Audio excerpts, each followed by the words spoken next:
Okay, welcome to RM news. ఇక కొన్ని headlines అనేది మనం నమస్తే తెలంగాణకు సంబంధించిన కొన్ని హెడ్లైన్స్ అనేది చూద్దాం.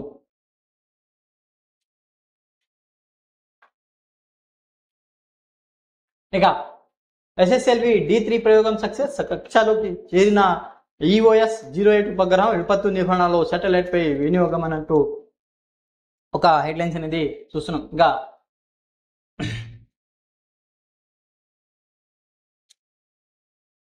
ఇక ఎంపాక్స్ కలవరం ఆఫ్రికా నుంచి వేగంగా ఇతర దేశాలకు వైరస్ వ్యాప్తి. స్వీడన్ కలకలం. స్వీడన్లో కలకలం. పాక్లో 3 కేసులు నమోదు.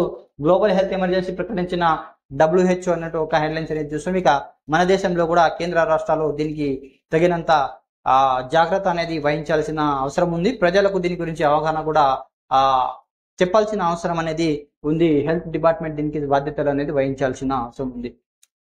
ఇక నేడు వైద్య సేవలు బంద్. కోల్కతా అత్యాచార ఘటన నిరసిస్తూ 20 గంటల ఆందోళన. అత్యవసర సేవలకు నిలిపివేసిన డాక్టర్లు అన్నట్టు ఒక హెడ్లైన్ చూసి, ఇక నేడు రేపు భారీ వర్షాలు. వారం రోజులు పెరిగిన వేడి మరికొన్ని రోజులు ఇదే పరిస్థితి. 22 వరకు రాష్ట్రంలో వానలు. పలు జిల్లాల్లో ఎల్లో అలర్ట్ జారీ చేసింది హైదరాబాద్ వాతావరణ శాఖ అన్నట్టు ఒక హెడ్లైన్స్ ఇక్కడ చూస్తున్నాం.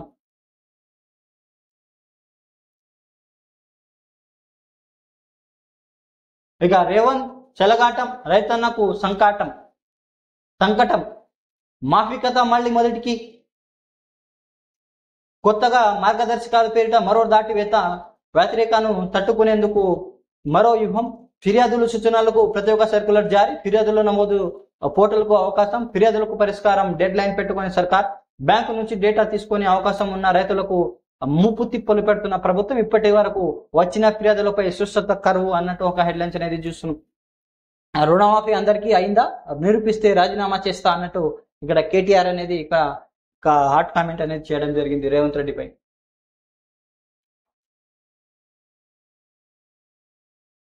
రుణమాఫీ కథ మళ్ళీ మొదటికి వచ్చింది.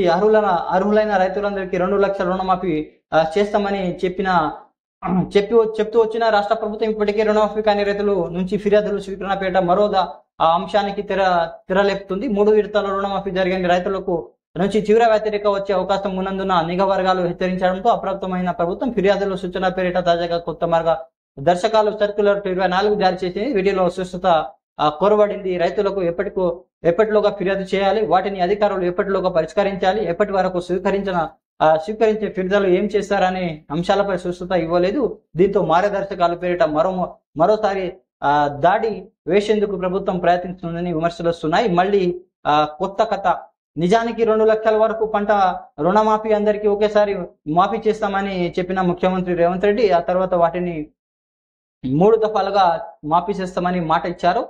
మొదటి విడత రుణమాఫీ జూలై 18న, 2వ విడత జూలై 30న, 3వ విడత ఆగస్టు 15న చేపట్టారు. మొదటి విడతలో రాష్ట్రంలో లక్షల మంది పేర్లు గల్లంతయ్యాయి. దీంతో రైతులు ఆందోళన నుంచి తీవ్ర వ్యతిరేక వచ్చింది. అయితే మొదటి జాబితాలో మాఫీ కానీ వారికి 2వ విడత అవుతుందని ఇప్పటికే ఓపిక పట్టాలంటూ అధికారులు సర్దుబాటు చెప్పడంతో రైతులు కాస్త మూతపడ్డారు. ఇక 3వ విడతలో కూడా పేర్లు కనిపించకపోవడంతో ఫిర్యాదులు చేసి రైతుల సంఖ్య పెరిగింది. దీంతో 3వ విడత వరకు కొంతమంది రైతులకు రుణమాఫీ కూడా అవ్వాలంటూ ఒక హెడ్లైన్స్ ఇక్కడ చూసాం. ఇక రుణమాఫీ ఎప్పుడు చేస్తారు, బ్యాంకు ఎదుట రైతులు నిరసనిస్తున్నట్టు ఒక హెడ్లైన్స్ అనేది చూసాం. ఇక తమకు రుణమాఫీ కాలేదంటూ శుక్రవారం ఆదిలాబాద్ ఉన్న ఉట్నూరు మండల కేంద్రం తెలంగాణ గ్రామీణ బ్యాంకు ఎదుట రైతులు నిరసన చేశారు. ఈ సందర్భంగా వారు మాట్లాడుతూ సీఎం రేవంత్ రెడ్డి అధికారంలో రాగానే రైతులకు 2 లక్షల రుణమాఫీ చేస్తామని హామీ ఇచ్చారు. ఇప్పటి వరకు సగం మందికి కూడా కాలేదని ఆవేదన వ్యక్తం చేశారు. ఇప్పటికైనా రైతులందరూ రుణమాఫీ చేయాలని కోరారు. వీరికి స్థానిక బీఆర్ఎస్ నాయకుడు భరత్ చవాన్, ఉట్నూరు మాజీ సర్పంచ్ బొంత ఆశారెడ్డి మద్దతు తెలిపారు అన్నట్టు ఒక హెడ్లైన్స్ అనేది చూస్తున్నాం. ఇక రేవంత్ రెడ్డికి అభిమాన నోబెల్ అవార్డు ఇవ్వాలి. నిరంజన్ రెడ్డి రైతు భరోసా నిధులో అరకొరగా రుణమాఫీ కొప్పుల ఈశ్వర్. 22 లక్షల మంది రైతులకు రుణమాఫీ ఎగనామం ఎర్రోల శ్రీనివాసు. ఇక నడమంత్రు సిరితో రేవంత్ హోదా మర్చి మాటలు పల్కసం. ఇంకా సీఎంతో హోదాలో జుగాస్పకర మాటల తీరు మారకుంటే గుణపాఠం. తక్కెలపల్లి. ఇక ముఖ్యమంత్రి ఉండి తెలంగాణ పరువు తీయొద్దు తాత మధు అన్నట్టు ఒక కామెంట్ అనేది చేసి, ఇక